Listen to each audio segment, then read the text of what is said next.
PhD amasung Water Resources Department ani asi pau faunaba watpana Canchipur Water Supply Scheme na kuan mafam kaya dalariba miyam ising fangdabagi awaba kaya mayuknare iramasida Impact News reporter Ketrimium Premsandagi akana mapawda mama Canchipur Water Supply Scheme makada langthabal AC Thongju AC Singjamai AC amadi Nauria pakhang lakpo AC ki miyoy kaya da ising pidon lakibani adumangpu mamangna changna na ising laktabagi kudongcha da bamayoknari ngai cherakta haukiba numit kunlomni asida nong phawba ising laktaba asida miyamna pendaba phawnare mamangda singju taboi tadaboi tore ado handaksu handakki khara phagatkedra na semiba kholiba sangagi bai pawsu leire ado hoji isingju taw singje tabagi miyeng kega amta changbidraba khangde government na ju ado water supply lay chinaw sing su yaragadi koi sing je khitang thuna thabinaba honabiyo aduga sing swaida cheliba sing gari mayam jidagi sing leina honabda koi awaba mu ore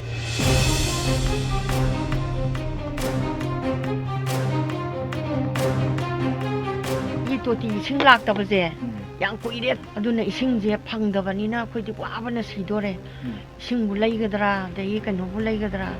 aduna kari kamai tai no khangdi ising su tha thabirakti kari no khangde Amaromda Canchipur Water Supply Scheme da leiriba SO ani asi mathau nkhina tawdabagi mami tare hainasu miyam thandaragli ngasi Impact News na Water Supply Scheme asida sangsilubada SO ani maksu amatalerum kide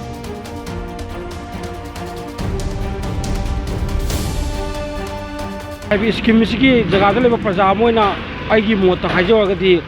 masi department gi asoiba khara leibra haina ai isada china phawjei maruina jaga asida council eso ani lei amana akogi sigi thadok thajin amana akogi pipe sigi akogi maintenance akai toi gi yengjana boine lei haiba koina tajai lilonggi akogi intake asigi motor asi standby leiti haiba tajai adubo asuk chawgraba imphal gi tegi khaidaraga leiba scheme asida standby motor leitana noma sang da yadraba pajada ising darkar obesi karamai tawduna pithakadurno se asi gakta bangamdi Canchipur Water Supply Scheme asida operator oine thabak tawba miyoy amana ising pibangamdriba se turel gi sing imai nembadagini Water Resources Department na dam thingbirabadi kudong chagani haibagi wafam thamlakli se koi huji koi na thabangamdri je koi ga toren ji sing yam pithagiba section ji koi gi chawba nina koi inchi nipan gi section loibani na se koi yam pikna apik khatam lakpa yam pikna aduna koi ising je koi koi safety tank lei sida koi thanmangam daba aduna matang khara changba du thalakanda nga sidage mu koi sing jinga jaraga hayeng dege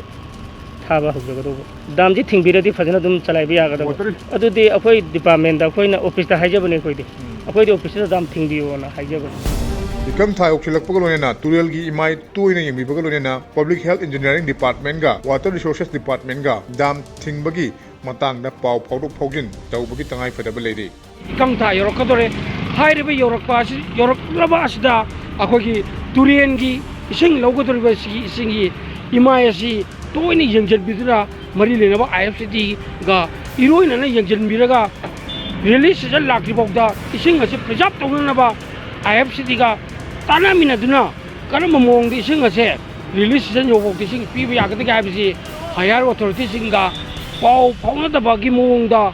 haiba thong asi sataba mali council eso sing asina no mai sang da ising asi asapot amagumna charga su yaba charga su yaba haiba gi mong da yamna laina kimasi salaibra haiba je akoi praja singi thamoi da phawje haiba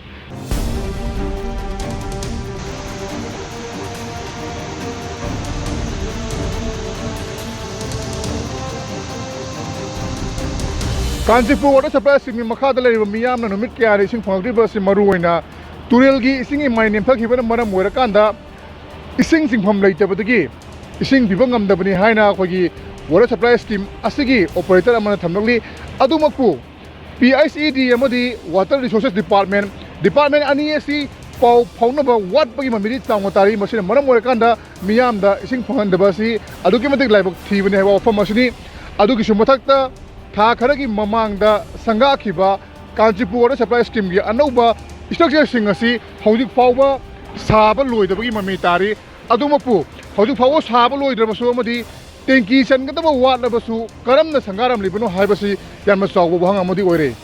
impact news नु परमजरिबा खिरमेयु Premchand Kanchipur water supply scheme Imphal.